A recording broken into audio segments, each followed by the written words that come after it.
Oui, Seigneur, nous voulons ce matin te dire que nous t'aimons, que nous avons vraiment, Seigneur, le désir de te donner ce qu'il y a de meilleur en nous-mêmes, Seigneur, c'est-à-dire tout ce que toi-même tu as inscrit dans nos cœurs, dans nos vies, par ton esprit, par ta parole, par ta présence. Merci, Seigneur, d'être présent au milieu de nous.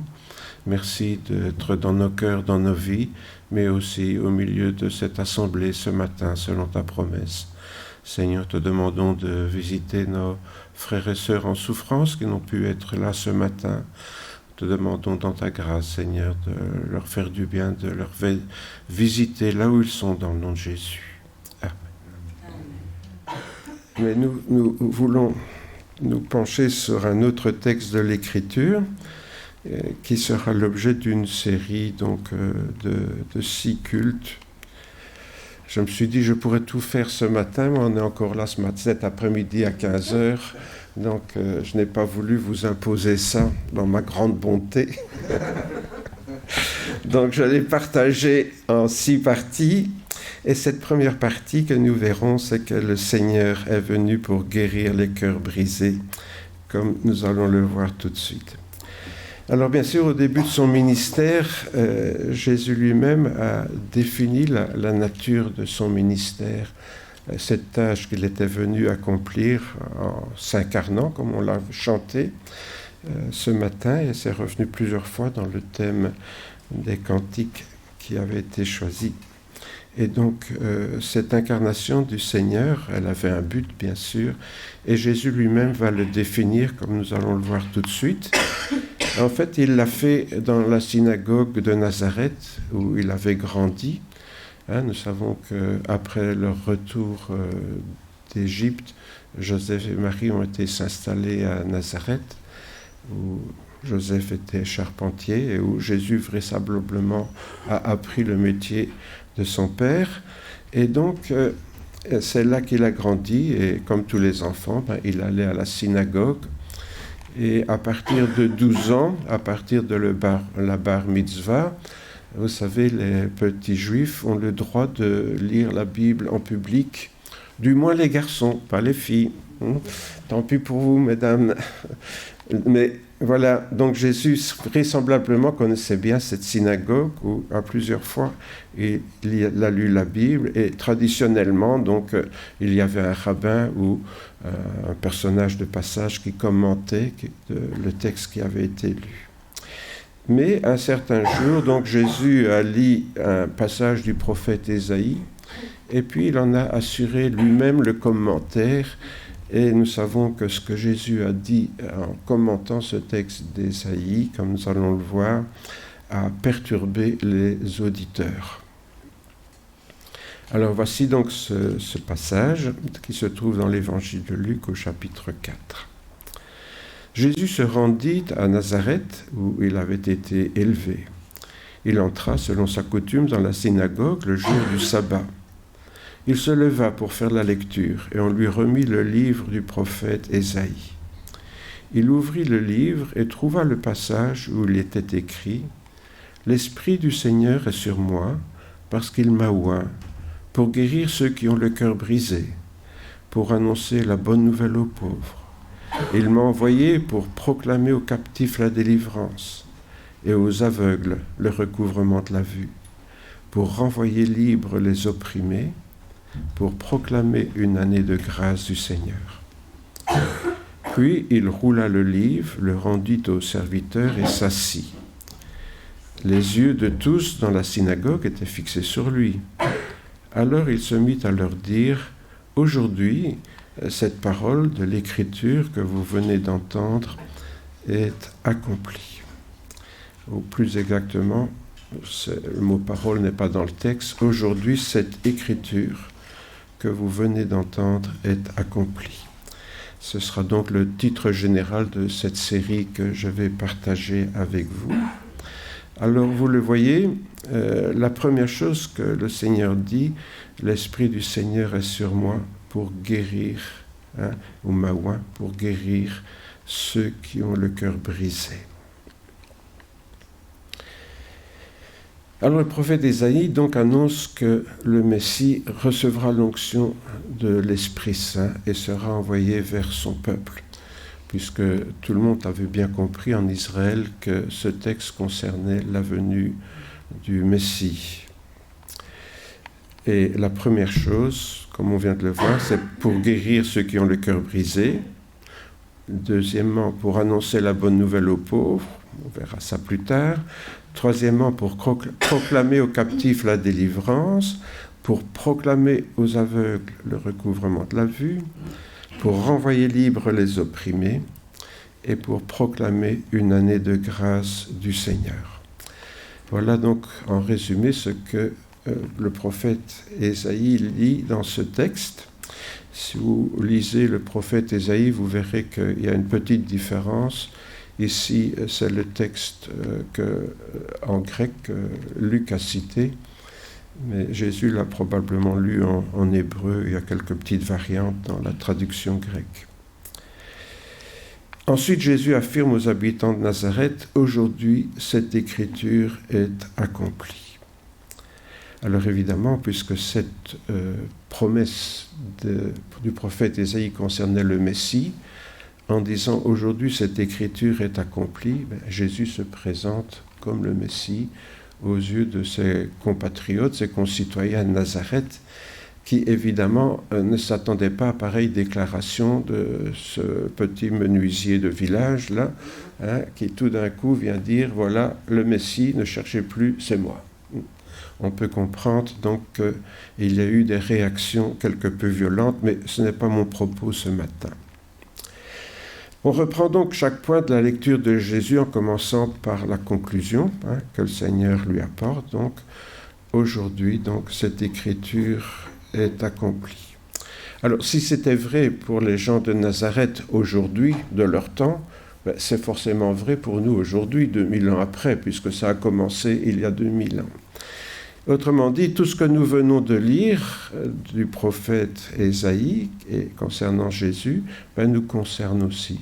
Cette promesse, donc, est pour nous aujourd'hui comme elle l'était pour les auditeurs de Jésus à Nazareth. Et si elle est accomplie, elle est accomplie pour nous comme elle l'était pour les Juifs de Nazareth dans la synagogue. Alors, on peut reprendre tout ça en l'appliquant, bien sûr, à notre propre vie. Et bien sûr, c'est le but quand on lit la Bible. C'est pas lire la Bible pour lire la Bible, pour s'endormir le soir. Notez que c'est un bon somnifère. Des chrétiens m'ont dit qu'ils lisent la Bible le soir pour s'endormir. Il paraît que ça marche bien. Donc, si vous avez du mal à vous endormir, je vous conseille, vous lisez votre Bible. Mais franchement, c'est pas ça le but. Mais ça peut servir. Alors, voilà. Si on lit la Bible, bien sûr, c'est pour voir qu'est-ce que le Seigneur veut me dire, qu'est-ce que le Seigneur attend de moi. Si vous ne lisez pas la Bible dans cet esprit-là, franchement, autant vous dire, ne lisez plus la Bible. Quand vous ouvrez la Bible, il faut l'ouvrir avec le même esprit que le prophète. Quel prophète? Non. Ah. Samuel. Voilà, le petit Samuel. Parle, Seigneur, ton serviteur écoute. Et c'est valable aussi pour les servantes. Parle aussi, ta servante écoute. Voilà, si je n'ouvre pas la Bible dans cet esprit-là, ne lisons plus la Bible. Donc le petit Samuel, vous savez que le souverain sacrificateur lui avait dit, si tu entends encore la voix qui te parle, eh bien tu diras, parle Seigneur, ton serviteur écoute. Et nous, le Seigneur nous parle par sa parole, puisqu'on l'appelle parole de Dieu, c'est comme ça que le Seigneur nous parle. Et donc, si nous lisons ce texte, c'est pour voir évidemment ce que le Seigneur veut nous dire. Et la première chose que nous avons vue, c'est que le Seigneur a été envoyé pour guérir ceux qui ont le cœur brisé. Alors, le problème, voyez-vous, c'est que les Juifs n'ont pas la même anatomie que nous. Non, pas du tout. Nous, quand on parle du cœur, c'est nos sentiments, nos émotions.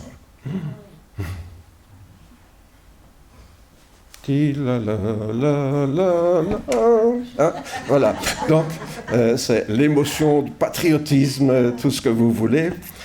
Notez que M. Trump, il oublie de mettre la main sur le cœur, heureusement que sa femme lui donne un petit coup de coude pour lui rappeler son devoir de président. Bon, donc, mais en fait, les Juifs n'ont pas du tout la même anatomie que nous. Et donc, le danger, voyez-vous, parfois en lisant la Bible, c'est qu'on la lit en chrétien du 21e siècle, alors qu'elle a été écrite par des gens du 1er siècle et parfois même avant. En hébreu, quand on parle du cœur brisé, eh bien, ce n'est pas un chagrin d'amour. Hein, car pour lui, ce genre d'émotion se vit dans les tripes, comme nous aussi d'ailleurs. Quand vous avez une forte émotion, c'est où que ça vous prend? Ça vous prend au ventre. Hein. Et donc, les Hébreux avaient remarqué que les fortes émotions, c'est au niveau du ventre que ça se passe. Par contre, pour réfléchir, c'est au niveau de la tête comme nous. Ça, c'est pas autrement. Alors, puisque c'est dans la tête que se prennent les décisions, et c'est dans le ventre que se passent les émotions, bien le cœur qui est entre les deux est le centre de la volonté, le centre du courage. Et pendant longtemps, en français aussi, le cœur était le centre du courage, de la volonté. Parce que la volonté, c'est quoi la volonté? C'est quelque chose que je décide et en même temps que j'ai envie de faire. Hein, il faut les deux pour le faire. Si j'ai une idée, mais que je n'ai pas envie de la faire, ben ça reste une idée. Vous voyez, et si je n'ai pas envie de la faire, ben je ne la ferai pas. Donc la volonté qui nous fait entrer dans l'actualisation de quelque chose, c'est le cœur, c'est le courage. Car lorsque l'on pense pour faire quelque chose, ben, il faut aussi avoir envie pour avoir le courage de l'accomplir. À titre d'exemple, ne dit-on pas, pour l'émotion, nous autres, ce garçon, par exemple, est parti à la guerre avec la peur au ventre. Je prends un exemple en français. Hein. Parce qu'en français aussi, on retrouve un petit peu cette idée hein, que la peur, c'est dans le ventre. Par contre, on va dire ce jardinier, il travaille en mettant du cœur à l'ouvrage, pour dire qu'il a du courage pour faire ce travail. Vous qui avez de la culture et qui avez lu le Cid, bien sûr, vous savez qu'à un moment donné, le père du Cid lui dit « Mon fils, as-tu du cœur » Et le fils lui répond « Tout autre que moi l'éprouvera sur l'heure, etc. » C'est très beau le passage du Cid là. Mais « Mon fils, as-tu du cœur » ça veut dire « Mon fils, as-tu du courage pour me venger » parce que le père vient d'avoir un gros affront de peur de la part d'un autre concurrent. Et donc, quand il demande à son fils s'il a du cœur, ça veut dire est-ce que tu auras le courage de me venger? Mais ça, c'était, vous voyez, un peu en ancien français. Ça s'est un peu perdu maintenant. On pense toujours, quand on parle au cœur, aux émotions. Et bon, ben, c'est passé aussi dans le langage courant en français de penser au cœur avec les émotions. Mais Jésus est venu guérir non pas ceux qui pleurent devant un film d'amour, vous voyez, ça c'est les émotions. Hein. Il est venu guérir ceux qui ont le moral dans les chaussettes. C'est pas écrit comme ça dans la Bible, hein, je vous le dis tout de suite, ça c'est ma traduction en français courant. Il est venu guérir ceux qui ont le moral dans les chaussettes. Et ça arrive. Ça arrive que on n'est plus vraiment le cœur à l'ouvrage. À l'époque de Jésus, donc, on ne parlait pas encore de dépression nerveuse ou de burn-out, mais on parlait de personnes qui avaient l'esprit abattu au-dedans d'elles-mêmes. Hein. C'était aussi une expression pour dire qu'on avait perdu le courage. J'aime bien cette image du burn-out, là, la petite allumette, là.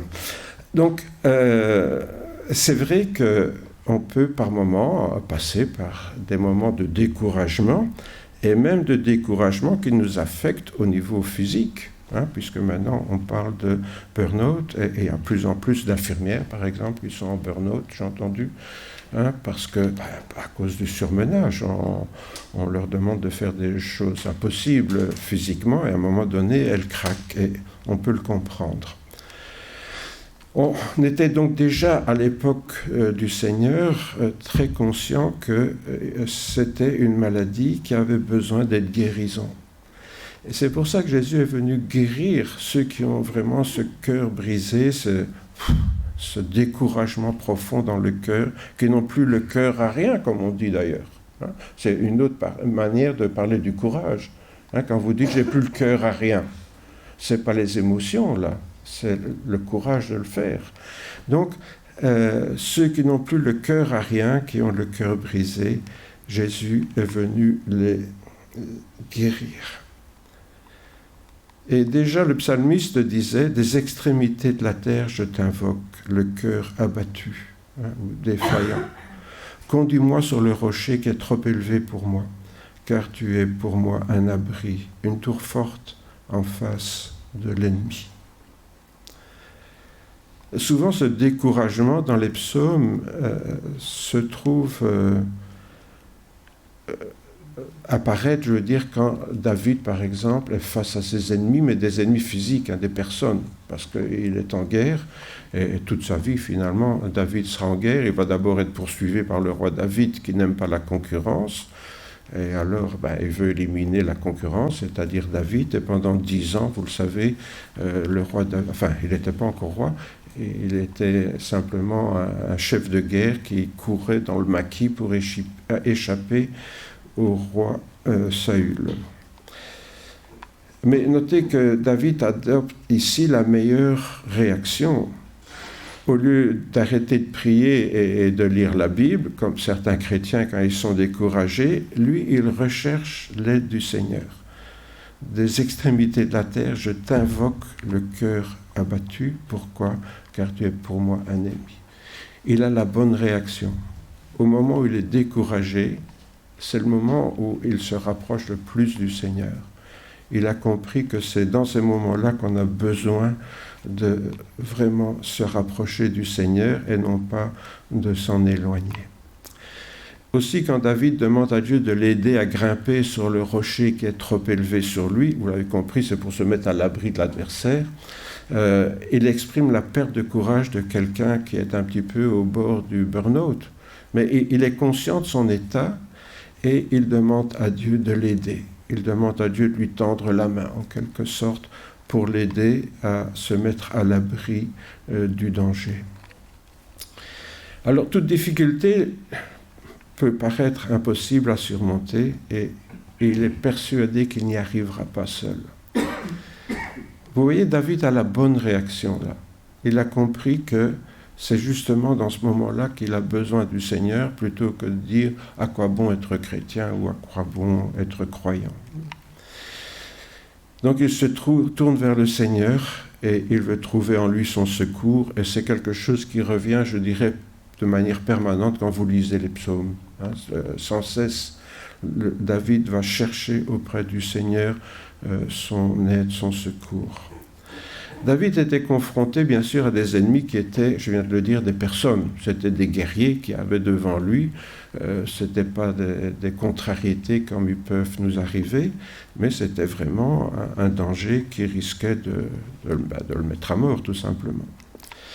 Mais si nous lisons, par exemple, le psaume 6, on va le lire tout de suite, en remplaçant le mot « ennemi », donc comme David, il parlait des gens qui venaient l'attaquer. Si nous parlons de ces ennemis modernes que sont le stress, le découragement, le surmenage, ce sont aussi des ennemis. Hein, mais on peut transposer les ennemis physiques, guerriers de David à nos ennemis modernes, et le psaume, nous allons le voir, garde bien toute sa pertinence. Si je lis par exemple ce psaume en disant, j'ai quand même mis en rouge ce que j'ai changé, hein, faut quand même pas tricher. Fais-moi grâce, Seigneur, car je dépéris. Guéris-moi, Seigneur, car je suis profondément troublé. Je suis en plein désarroi. Et toi, Seigneur, jusqu'à quand ? Sous-entendu, jusqu'à quand resteras-tu sans me répondre ? Reviens, Seigneur, délivre-moi, sauve-moi à cause de ta fidélité, car dans la mort, on n'invoque pas ton nom. Dans le séjour des morts, qui te célébrera ? Oui, il faut se souvenir que les Hébreux pensaient qu'il y avait un lieu où tous les morts allaient en attendant la résurrection.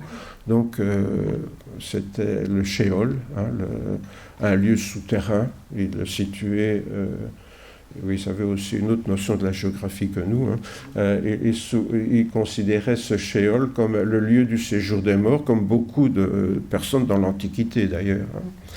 Et ils disaient, là, on est inconscient, donc on ne peut plus prier Dieu. Alors vous voyez, il fait un petit chantage à Dieu, là. Il lui dit, Seigneur, tant que je suis vivant, je peux te louer et t'adorer, mais là, je ne pourrai plus. Car dans les morts, on n'invoque pas ton nom, dans le séjour des morts, qui te célébrera. Et puis il revient maintenant. Je me fatigue à force de gémir. Chaque nuit, je baigne mon lit de mes pleurs. J'arrose mon lit de mes larmes. Mes yeux sont épuisés par la contrariété. Ils vieillissent à cause du stress, du surmenage. Allez-vous-en, vous tous mes fardeaux, car le Seigneur a entendu mes pleurs. Le Seigneur a entendu ma supplication. Le Seigneur accueille ma prière. Vous voyez, on peut très bien un peu changer ce qu'on lit dans les psaumes en mettant nos ennemis, pas forcément la voisine, mais nos ennemis réels à la place de ce que David avait comme ennemi. Et puis on voit que les psaumes, on peut tout à fait les actualiser et ils nous parlent beaucoup plus. À son époque, David donc pensait que les épreuves qui lui arrivaient étaient la conséquence de ses péchés et que Dieu le punissait. C'était la théologie dans l'Ancien Testament. Si on fait bien tout ce que Dieu nous dit, il nous bénit. On a toutes sortes de bénédictions. Et si on a des problèmes, alors c'est sûrement qu'on a désobéi à Dieu. Vous voyez, c'était la logique de la théologie de l'époque. Pour nous chrétiens, nous savons qu'en général, les épreuves qu'on connaît dans la vie sont le lot commun. Si l'électricité augmente, c'est pour vous comme pour les autres. Et s'il y a une épidémie, c'est pour les chrétiens comme pour les autres. Donc on sait que comment les chrétiens vivent dans le monde et sont l'objet des mêmes épreuves que tout un chacun.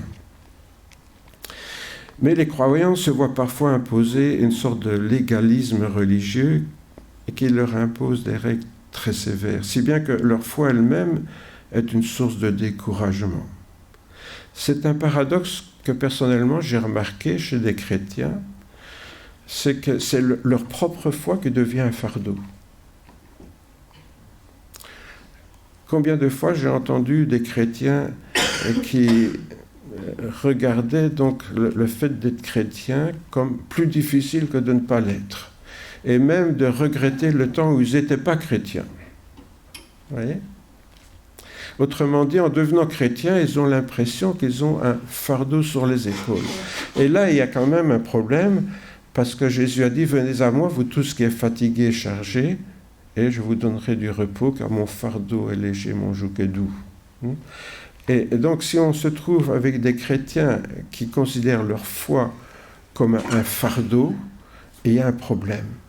Il y a un problème, c'est que soit ils vivent dans une communauté chrétienne qui les charge de fardeaux trop lourds pour eux, ce qui peut arriver aussi, ou alors eux-mêmes comprennent la Bible en se mettant des tas de choses parce qu'ils la comprennent mal.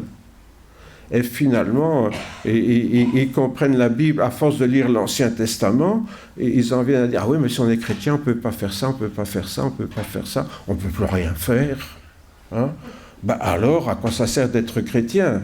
Vous voyez?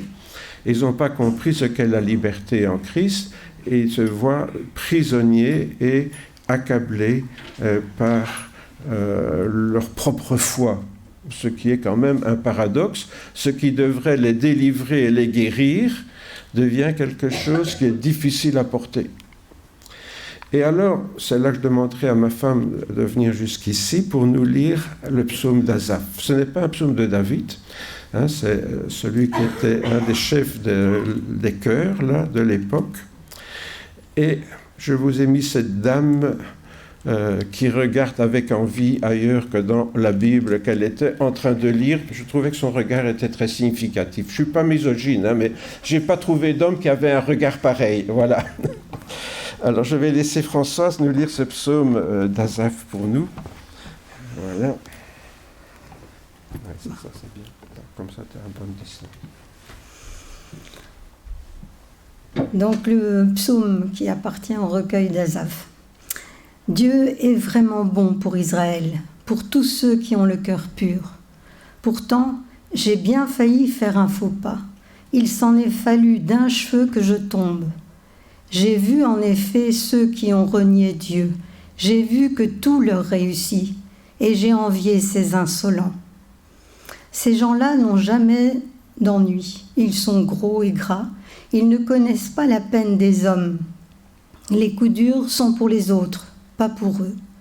Ils portent l'arrogance comme une décoration et la violence leur va comme un costume sur mesure. Dans leur luxe, ils vous regardent de haut.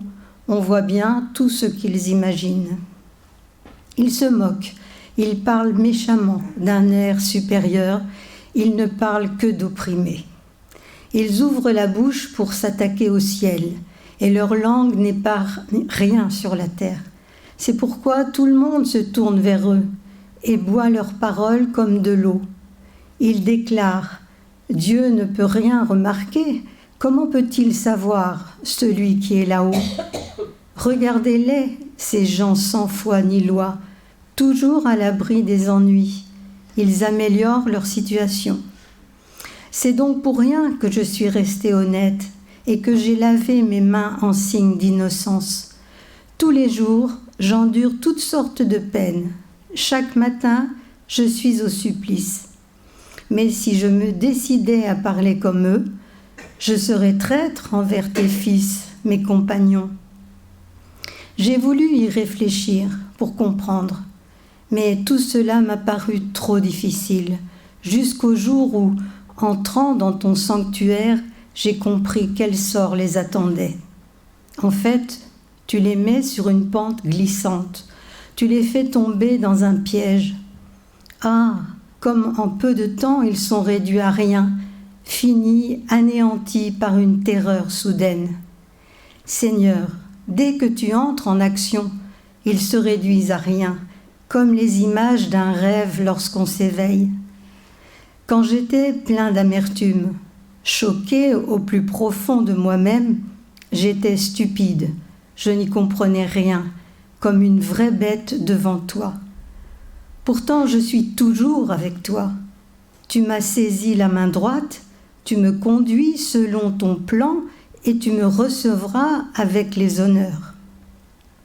Au ciel, qui me viendra en aide, sinon toi? Et ici-bas, que désirer puisque je suis avec toi? Mon corps peut s'épuiser, mon cœur aussi, mais mon appui, mon bien le plus personnel, c'est toi, Dieu, pour toujours. Ceux qui s'éloignent de toi succombent, et tu réduis à rien ceux qui t'abandonnent. Mais mon bonheur à moi, c'est d'être près de toi. J'ai mis ma confiance en toi, Seigneur, pour proclamer tout ce que tu as fait. Amen.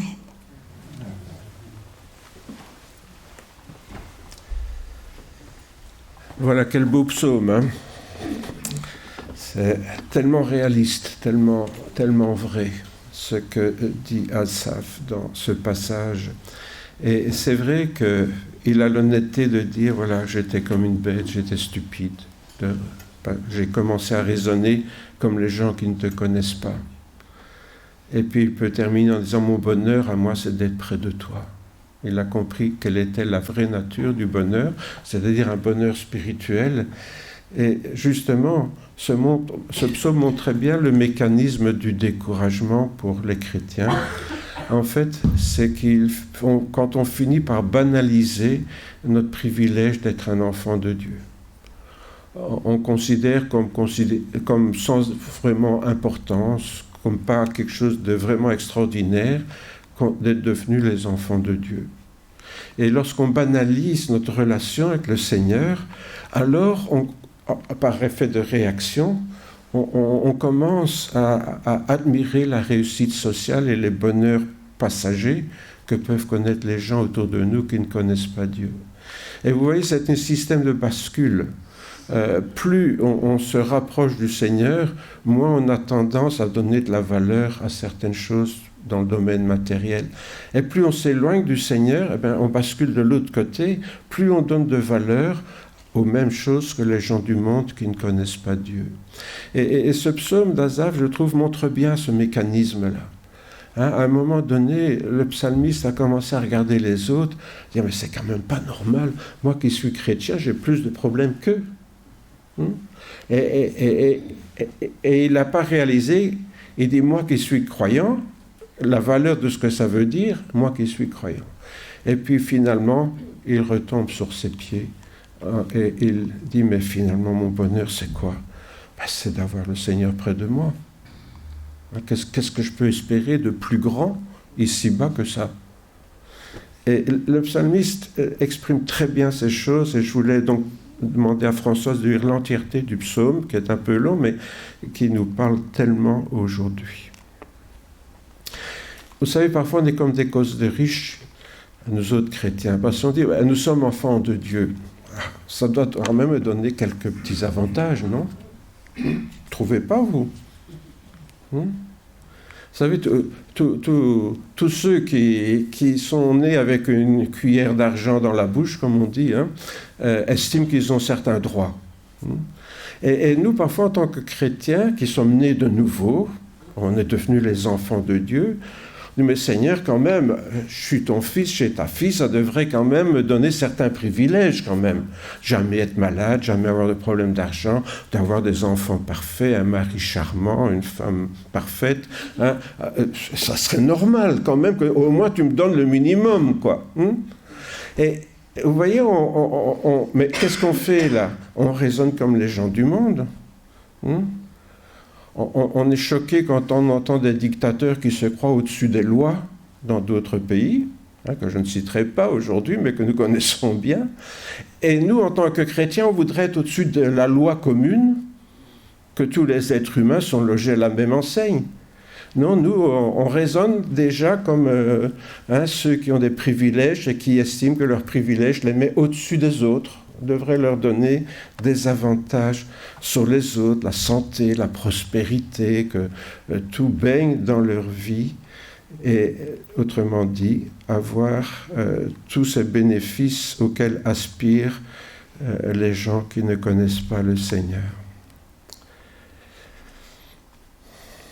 Salomon, puisque c'est à lui qu'on attribue la plupart des proverbes, disait « Seigneur, ne me donne ni pauvreté ni richesse, accorde-moi le pain qui m'est nécessaire, de peur qu'étant rassasié, je ne te renie. » Je n'ai pas besoin de toi puisque j'ai tout.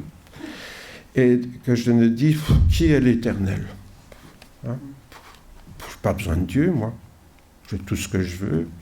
Je me suffis à moi-même, par mon travail, par ma réussite. Ou alors qu'étant pauvre, je ne commette un vol et ne porte atteinte au nom de mon Dieu. Parce qu'on va dire, oui, je suis pauvre, voilà, quand on est pauvre, on a le droit de voler, puisque on a besoin. J'ai besoin, donc je prends. Notez que c'est la morale actuelle. J'ai besoin, je prends. C'est un peu la nouvelle morale dans le monde dans lequel on vit. Pas seulement entre pays, il n'y a pas que Poutine qui dit ça, j'ai besoin, je prends. Mais les gens aussi dans la rue vont critiquer Poutine, mais c'est pareil, j'ai besoin, je prends. Tout ce que je peux prendre, tant pis pour les autres. Chacun pour soi. Et Dieu pour tous. Voilà. En tant que chrétiens évangéliques, donc, nous affirmons volontiers que notre foi n'est pas fondée sur nos mérites, mais qu'elle dépend uniquement de la grâce de Dieu. Vous voyez le paradoxe de nous autres chrétiens? Nous disons, notre foi elle est fondée sur la grâce de Dieu. On ne mérite rien. Et puis en même temps, quelque part dans un coin de notre tête, on dit, oui, mais quand même, être chrétien, je mérite quand même quelques petits avantages. Nous ne sommes pas toujours très logiques. Je sais pas. C'est une idée ou le micro s'est coupé, non? Pardon? Ah bon, voilà. Donc, en tant qu'enfant de Dieu, nous avons tout de même le sentiment donc qu'il doit être normal d'avoir un petit traitement de faveur. Je crois que cette impression vient de l'Ancien Testament. Pourquoi? Parce que dans la religion d'Israël, c'était comme ça. Quand on lit l'Ancien Testament, vous pouvez remarquer qu'il y a toutes sortes de bénédictions, de promesses de bénédictions, mais qui sont des bénédictions matérielles finalement. Mais on oublie qu'ils fonctionnaient avec une autre théologie et selon d'autres règles. À l'époque de l'Ancien Testament, c'était comme je l'ai rappelé tout à l'heure, si je suis fidèle à Dieu, Dieu me donne la prospérité, me donne la paix dans mon pays, l'abondance, et tout ça, c'est des bénédictions matérielles. Et si j'ai des problèmes d'autres matériels, c'est parce que j'ai désobéi, Dieu n'est plus avec moi. Et je pense que, bien sûr, l'Ancien Testament c'était la parole de Dieu pour le peuple d'Israël, mais je le répéterai jamais assez, nous vivons dans la nouvelle alliance qui fonctionne selon d'autres principes et où les promesses que Jésus nous fait sont toujours des promesses d'ordre spirituel. Et ce n'est plus, si vous êtes fidèle, vous n'aurez pas de problème, et vous serez dans la prospérité et la santé, mais c'est plutôt des promesses de bénédiction spirituelle. Jésus lui-même dira dans Jean chapitre 14, « Si vous m'aimez, vous garderez mes commandements, et moi je prierai le Père, et il vous donnera la prospérité. » Tiens, non. Ah oui, c'est vrai, j'ai oublié, je ne suis plus dans l'Ancien Testament. Parce que dans l'Ancien Testament, c'était ça, vous garderez mes commandements, je vous donnerai la prospérité. Mais ici, Jésus dit, moi je prierai le Père, et il vous donnera quoi? Un autre consolateur qui sera éternellement avec vous. L'Esprit de vérité que le monde ne peut pas recevoir. Ce que j'aime bien avec Asaph, c'est qu'il avait compris ça déjà dans l'Ancien Testament. Mon bonheur, c'est que tu es toujours avec moi. Et il avait compris, Asaph. Pourtant, il était dans l'Ancien Testament, il ne connaissait pas encore Jésus. Et Jésus, c'est la promesse qu'il nous fait. Si nous obéissons à ses commandements, il n'y en a qu'un, au milieu, aimer son prochain comme soi-même. Mais je prierai le Père, il vous donnera un autre consolateur qui sera éternellement avec vous, l'Esprit de vérité, que le monde ne peut pas recevoir. Remarquez, c'est là notre privilège. C'est ça que le monde n'a pas. Il peut avoir toutes sortes de bénédictions, en parenthèse, matérielles, acquises plus ou moins honnêtement d'ailleurs, mais l'esprit de vérité, il ne s'achète pas. On peut être aussi riche qu'on veut, on peut être aussi puissant qu'on veut sur la terre. L'esprit de vérité nous est accordé gratuitement à nous qui sommes les enfants du Seigneur. Et vous voyez, c'est là alors que, comme je l'ai dit tout à l'heure, que notre découragement peut en rentrer. C'est pour ça que je voulais lire ce psaume d'Asaph. Il montre bien ce mécanisme de balance. Si notre cœur tend vers regarde à côté dans l'assiette du voisin, vous savez, on dit toujours ça paraît meilleur dans l'assiette de l'autre, mais si notre regard va dans l'assiette du voisin, je vais m'éloigner du Seigneur. Regardons dans notre assiette et nous verrons qu'il y a beaucoup plus dans notre assiette que dans celle du voisin. Tel est donc notre privilège d'enfant de Dieu, c'est avoir continuellement en nous, pas seulement avec nous, mais en nous, la présence du Saint-Esprit. Alors, la question évidemment, c'est de savoir si nous considérons cette présence spirituelle comme un privilège, et si nous n'aurions pas plutôt préféré des avantages matériels. Vous voyez, c'est ça alors qui revient comme question. Est-ce que vraiment, pour moi, c'est vraiment un privilège? Est-ce que je le vis j'allais dire, comme une réalité, cette présence du Saint-Esprit en moi, comme un privilège qui surpasse tout ce que je pourrais avoir. Gagner je sais pas, j'entendais récemment, parce qu'à la radio, nous annonce toujours là au loto des millions à gagner, voilà. Et alors, bien sûr, ça fait rêver des tas de gens, si j'avais les 7 millions qu'est-ce que je pourrais faire? Seigneur, si je gagne au loto, je donnerai de l'argent à l'église. Ouais. Il y a des chrétiens qui fonctionnent comme ça. Si je gagne au loto. Ouais. Enfin, bon. Mais croyez-moi, ça ne marche pas. Je donnerai aux pauvres. Ouais. Le Seigneur ne nous demande pas d'être riche pour donner aux pauvres. Il nous demande de partager ce qu'on a. Le problème, c'est que la possession des biens matériels apporte une certaine satisfaction, mais elle n'est pas une source d'encouragement ni un moyen de combler nos véritables valeurs. Et c'est ça qui fait que finalement, la présence du Saint-Esprit nous apporte quelque chose que le monde ne pourra jamais connaître. Vous savez, c'est un petit peu comme les voitures, hein. Plus elles sont sophistiquées, plus elles possèdent d'options, et plus elles risquent de tomber en panne. Je vois Jacques qui rigole parce qu'il sait que c'est vrai. Pourquoi? Ben, c'est comme ça. À force d'avoir de l'électronique dans les voitures, maintenant, avant on se débrouillait avec une clé anglaise, un tournevis, maintenant il faut mettre un ordinateur qui va vous dire qu'il faut changer telle pièce. Bon, avant on réparait la pièce, hein. Maintenant on la change, voilà monsieur, la pièce, hein, c'est 5 000 €. C'est le prix que j'ai payé ma vieille voiture. Ah oui, je regrette, mais c'est le prix de la pièce. Voilà, hein, c'est comme ça. Hein, on répare pas, on change. Voilà. Et c'est un petit peu comme ça dans le domaine matériel. Vous savez, plus on a, et plus on a l'impression que tout ça est une source de panne, parce que je risque de perdre. On ne pleure pas de perdre quelque chose si on n'en a pas. Si vous avez beaucoup d'actions à la banque, je vous plains, hein, parce que pour le moment, tout ça, ça plonge. Hein. Je suis sûr qu'il y a des gens, même chrétiens, qui sont désespérés. Mais imaginez les gens heureux, hein, comme votre serviteur. À la limite, moi je m'en fous que les actions baissent, vous voyez. Donc, plus on a, plus on risque de perdre. Quand on n'a rien, on ne perd rien. Alors évidemment, je reviens à ce que disaient les proverbes. Seigneur, ne me donne pas la richesse, parce que je pourrais t'oublier. Ne me donne pas non plus la pauvreté. Hein. Ne me donne pas non plus la pauvreté, parce que alors je pourrais t'encourager à faire des choses qui ne sont pas très honnêtes. Il faut trouver un équilibre. Et cet équilibre, bien sûr, c'est le Saint-Esprit qui nous aide à le trouver. Mais le Saint-Esprit, vous savez, il ne fonctionne pas comme nous on voudrait. Nous, on voudrait des solutions toutes faites. Je prie et le Seigneur apporte la réponse. Voilà. Il répond. En fait, le Saint-Esprit nous donne la force et le courage d'affronter nous-mêmes les épreuves. Il ne les résout pas. Et quand on a compris ça, on a compris beaucoup de choses.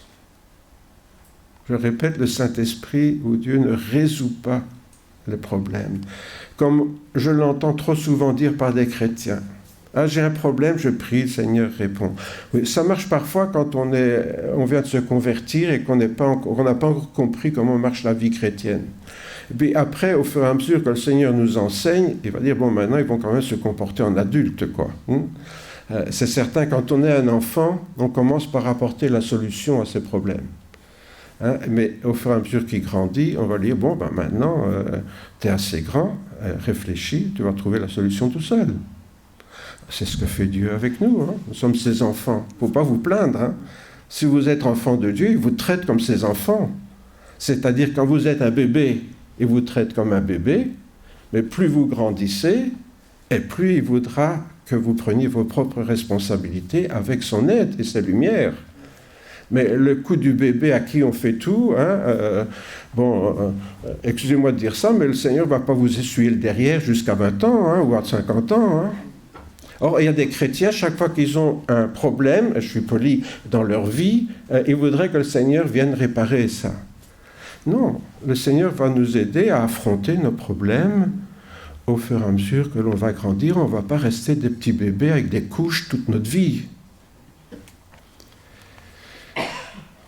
L'apôtre Paul dira « J'ai appris à me contenter de l'état où je me trouve. Je sais vivre dans l'humiliation, je sais vivre dans l'abondance. En tout et partout, j'ai appris à être rassasié et à avoir faim, à être dans l'abondance et être dans la disette. Je puis tout par celui qui me fortifie. » L'apôtre Paul a appris à vivre n'importe comment. Il a connu les deux. Il a connu l'abondance, il a connu la famine, il a connu la facilité, il a connu l'épreuve. Et quand on voit sa vie, il y avait peut-être plus d'épreuves que ce que nous on appellerait des bénédictions. Quand on voit la vie de l'apôtre Paul, on pourrait dire, d'être chrétien, ça ne rapporte que des problèmes. Objectivement, si vous lisez la vie de l'apôtre, on pourrait conclure ça. Être chrétien n'apporte que des soucis. Mais l'apôtre Paul dit « Je puis tout par celui qui me fortifie ». Encore une fois, il ne dit pas « Je puis tout parce que Jésus règle tous mes problèmes à ma place ». Il dit « Je puis tout parce que le Seigneur me donne sa force ». Ce qui n'est quand même pas la même chose. Ce n'est pas d'être donc dans la misère qui décourageait Paul, ni d'être dans l'abondance qui lui donnait du courage. Puisque c'est notre thème ce matin, hein, le Seigneur veut guérir notre cœur quand il est découragé, quand il est affaibli, quand il est brisé même. Hein. Eh bien, ce n'est pas d'être dans la misère qui décourageait Paul, ce n'est pas non plus d'être dans l'abondance qui disait « Waouh, hein, maintenant... » Hein, réjouis-toi mon âme, j'ai des biens, jusque, hein, vous savez, comme le riche là, hein, le Seigneur lui dit, mais cette nuit même ton âme te sera redemandée. Hein.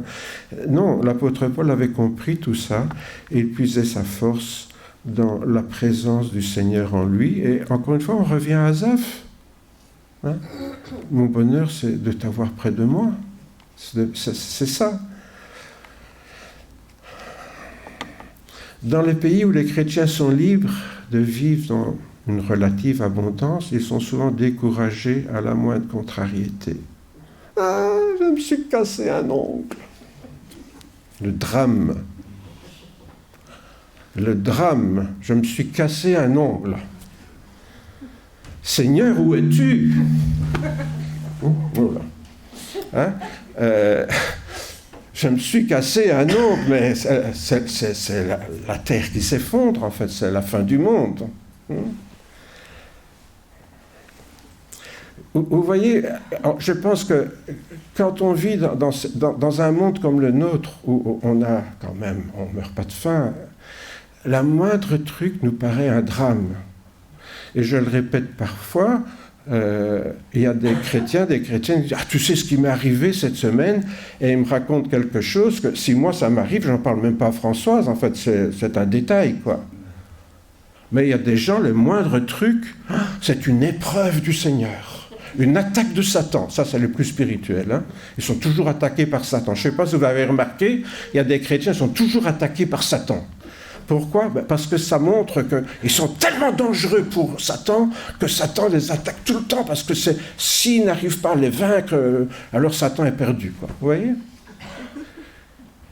Pour qui se prend-on ? Non. Moi, ce que je remarque, et je vous incite à lire des récits de gens dans les églises qui sont persécutés. Dans tous ces pays où les chrétiens sont persécutés, vous en voyez beaucoup de découragés. Comment ça se fait ? Ils sont persécutés, on vient brûler leur maison, on les met en prison, et ils ne sont pas découragés. Et quand on leur demande pourquoi, qu'est-ce qu'ils répondent ? J'ai le Seigneur avec moi. Ils préfèrent tout perdre que perdre leur foi.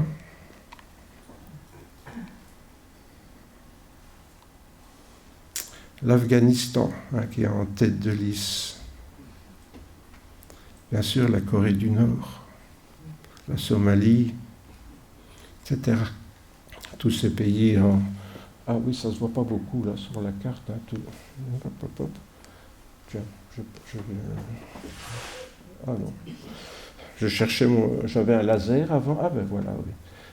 Tous ces pays, la Corée du Nord, bien sûr, mais ici, tous ces pays-là qui sont autour du Golfe Persique, la Libye aussi, elle est en tête de liste, hein. Tous ces pays où les chrétiens sont super persécutés. Mais quand on voit cette carte, il n'y a quand même pas beaucoup de pays où les chrétiens ne sont pas persécutés. Hein. Et on peut découvrir dans les témoignages que ces chrétiens rendent qu'eux ne sont pas découragés. Mais que nous, dans nos pays, on est découragés, peut-être pas un peu plus qu'un ongle cassé. Hein. Bien sûr, vous savez que parfois je caricature, mais parfois pour des peccadilles. Alors, j'ai envie de terminer en disant, mais quel est ton état cardiaque aujourd'hui ? As-tu le cœur brisé ou es-tu plein de courage ? Parce que si tu perds courage, c'est peut-être que tu ne prends pas suffisamment conscience d'avoir le Saint-Esprit qui habite en toi. C'est le système de bascule. Plus je prends conscience et la présence de Dieu en moi, moins je serai découragé par les problèmes de la vie. Plus je regarde aux problèmes de la vie et que j'oublie que le Saint-Esprit est en moi, plus je serai vite découragé. C'est comme ça que ça fonctionne. Il faut...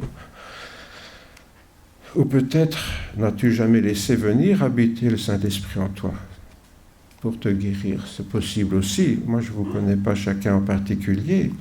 Mais dans la mesure où le Saint-Esprit en nous et que nous en sommes pleinement conscients, je vous assure, si les gens qui sont persécutés dans le monde ne sont pas découragés, je n'ai aucune raison de l'être, moi, découragé. Il est vrai que le moyen de recevoir le Saint-Esprit ne plaît pas toujours à tout le monde. Hein. Pierre leur dit, repentez-vous, que chacun de vous soit baptisé au nom de Jésus pour le pardon de vos péchés. Vous voyez, dire que, reconnaître qu'on est pécheur, se repentir, demander pardon, ou alors je reste comme je suis, vous voyez. Je n'ai pas besoin du Saint-Esprit. Mais si on le fait, vous recevrez le don du Saint-Esprit, car la promesse est pour vous, pour vos enfants, pour tous ceux qui sont au loin, aussi grand nombre que le Seigneur, notre Dieu, les appellera. C'est la prédication de Pierre, le jour de la Pentecôte. Beaucoup de gens préfèrent, même dans l'Église, préfèrent vivre sans le Saint-Esprit, parce que pour eux, le prix à payer pour que le Saint-Esprit vienne en eux est trop lourd. Ils ne veulent pas s'humilier, ils ne veulent pas changer de vie. Alors, comme Pierre le rappelle, la promesse que Jésus fait de guérir ceux qui ont le cœur brisé, elle s'adresse à tous ceux qui ont répondu à son appel. Comment voulez-vous que Jésus guérisse ceux en qui il n'a pas pu venir habiter par son Esprit Saint? Cette promesse est toujours d'actualité puisque Jésus l'a dit, aujourd'hui, cette écriture est accomplie. Et ma prière, bien sûr, c'est que cette prière soit accomplie pour chacune d'entre nous ce matin. Que vraiment le Saint-Esprit soit dans nos cœurs, dans nos vies, pour faire pencher la balance du côté de cette prise de conscience de sa présence en nous, qui va nous donner le courage d'affronter n'importe quoi dans l'existence. Je vous invite à prier. Seigneur notre Père, nous te remercions parce que tu ne nous as pas laissés orphelins. Seigneur, tu nous as envoyé un consolateur, le Saint-Esprit. Et Seigneur, te demandons pardon parce que parfois nous oublions qu'il est là près de nous, ou bien nous en prenons l'habitude comme si c'était une chose normale, une chose banale.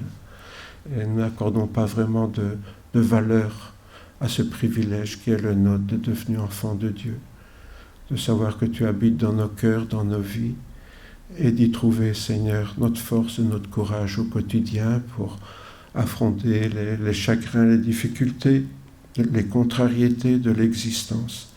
C'est vrai, Seigneur, qu'en tant que chrétiens, nous sommes en but aux mêmes épreuves que le monde qui nous entoure, mais Seigneur, nous avons ce rare privilège, ce immense privilège de t'avoir à nos côtés.